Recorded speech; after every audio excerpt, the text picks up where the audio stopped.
Welcome, Cam. Where are This we? isn't my house, but I want to invite you in anyway. The World of Wings Pigeon Museum, Oklahoma City, Okay. Oklahoma. The American Pigeon Museum, right? Museum now. Okay, so let's go. So These you are Hall of Fame awards here. Racing Pigeon and American Pigeon Fanciers Hall of Fame. you've been here 10 years ago, right? 2014 I was here, Mhm. yes. Beautiful plaques. These are mainly racing plaques here.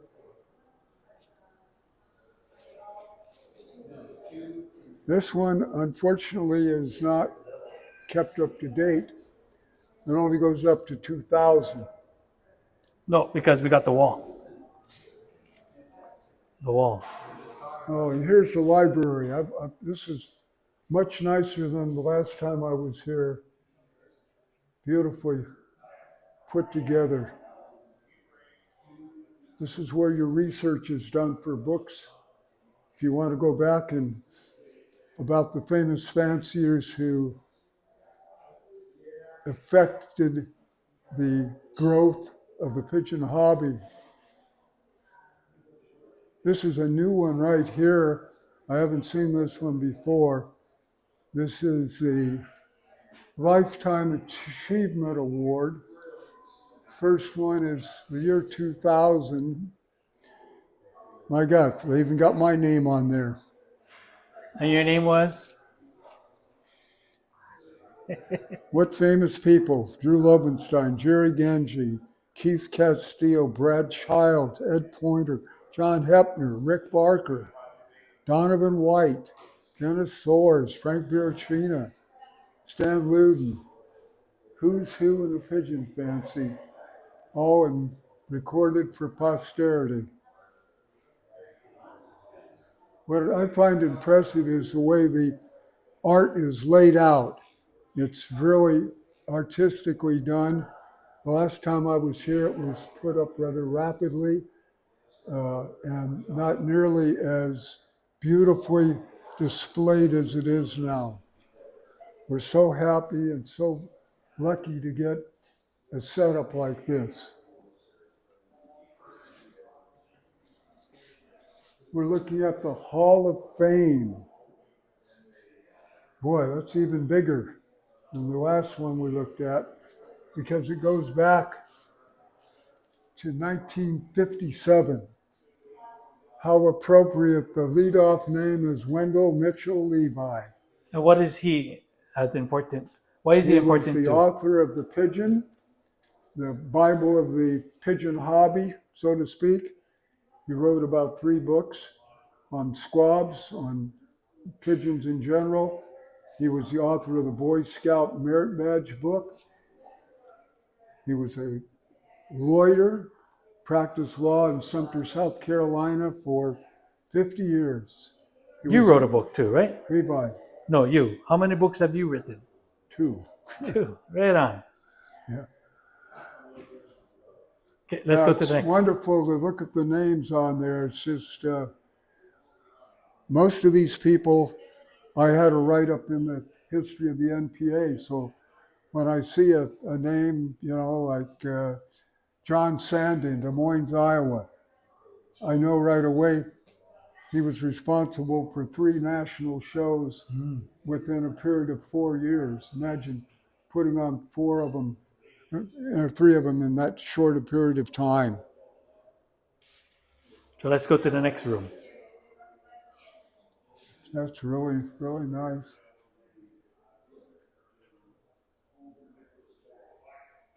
Tom Pritchett, Dennis Soares again, Sal Giante, David Harris, one of my good friends, Don Roscoe. Looks like they haven't put anybody on there since 2018. You want me to write your name? Pardon? I can write your name for. Will you? Yeah.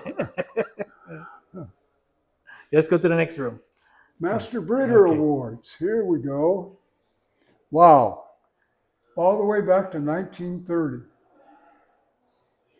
Master Breeder Awards came about by a man named Dr. Peter Trelevin.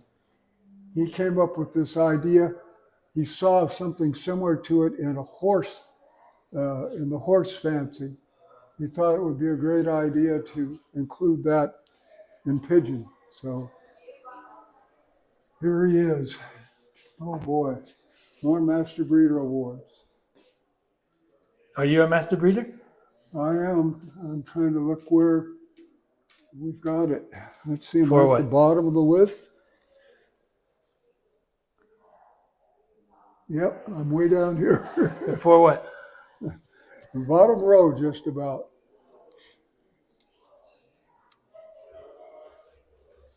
DeCarlo's right there too, right? Okay, let's go to the next room. We'll go to the next room. Yeah. These are paintings that belonged, it looks like pretty much to Lenny Mefford. Yeah, it's the Lenny room. You didn't know? Beautiful display of art framed by Lynn Watson. Introduce my friend. Yeah, these are things I just bought today. I was just saying how impressed I am with the way it was laid out. That's Lori. Because when we were here 10 years ago, everything was laying on the floor, just about, or they were just thrown on. Because it was funny because it just opened up right before the Yeah, show. they were putting the sign up when we came up. Yeah. But and you know, Bob, this is crazy. Like, this is the Sturbridge show. That was for Champion Powder. I don't know how I got that. You know, this one here, I think that's also. That's a Holden read. What does it say? Let's see, December. William. Now we're Yeah, going real quick. Go ahead. Now we're going into the racing room. There's about, 4 different rooms off of the main hall. Yep. And there's one for the racing Well, this one is roller racing and show. and show. Yeah. Yeah, So that's go right. that way. Let's go that way first. Please explain these show coats. Now this is one that's very close to my heart because I knew this man, Dennis Soares, very well. We were friends for like 25, 30 years. I saw to it that this painting got sent back to the museum. It was done by Samantha Wendell. Okay. Dennis What is the significance of show coats? Show coats. Why do people have show coats? well, that's an interesting story. The pigeon shows in the 1920s and 30s were a dress-up event. Guys put ties on and nice clothes. Well, anybody that raises pigeons knows there's pigeon dust connected with them. So they put on show coats to protect their clothes. And that tradition got started that way. That is a show coat of Donovan White, one of the famous turbot breeders. Brad Childs, show racers, Oriental Rollers, Danzig High Flyers. Tom McCaig's one in the middle there on the throwbacks, American Pigeon Club banner, Master Breeder Award. And Mr. Show Suarez. coats are an important part of the show today because you have a advertising aspect of it. For example, you don't know a person and you might be able to simply notice a name on the show coat. So it works that way.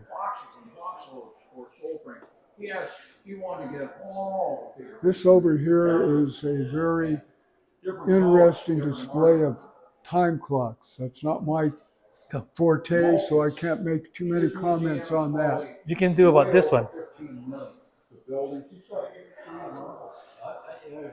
Look at that. That's Hawaii, right? Iwa Beach? What's the last name? Yeah. Look at that. Tam de Tangan on there. My dad. That's my dad's. Maybe that's his first trophy. No. That's my dad's Wow. trophy.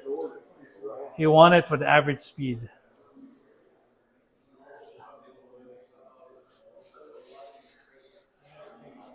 Whoop, excuse me.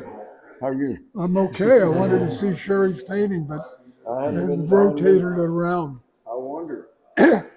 She's got the Bocaras over there. Yeah. I got one like this, one of these real old ones. So look at Hawaii.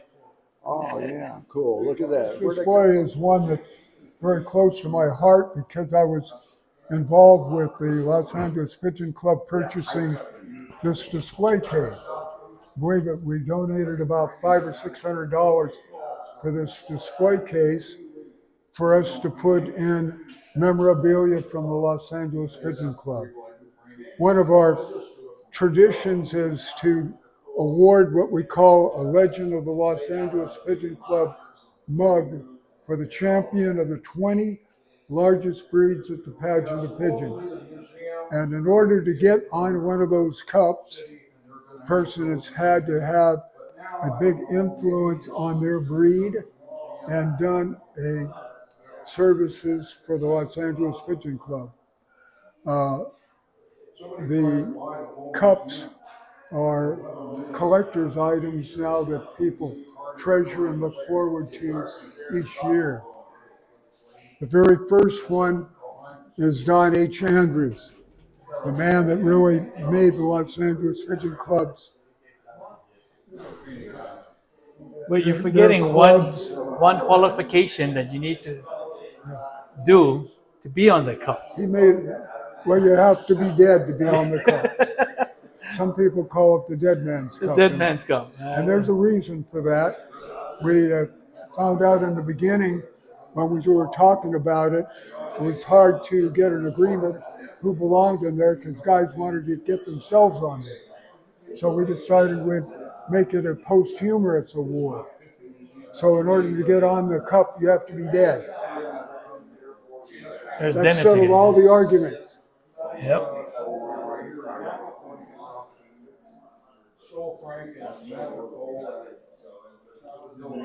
Maybe 20, maybe 50% of the items, or maybe that's a little high.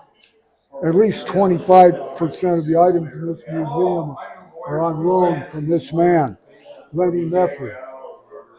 He spent thousands of dollars each year at the LAPC super auction buying items.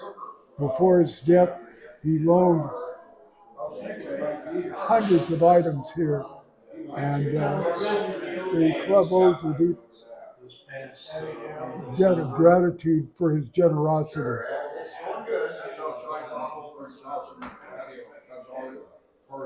These are our last two ones.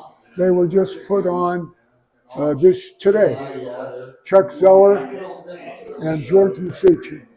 Those are our last two editions. We haven't had a new one for about 4 years now. Okay. So these are called LAPC Legend Cups. Right, all LAPC memorabilia. Okay. And You can see this is what the Mark catalog started looking like in 1943, 1942. And of course, this one here was a first all-color one.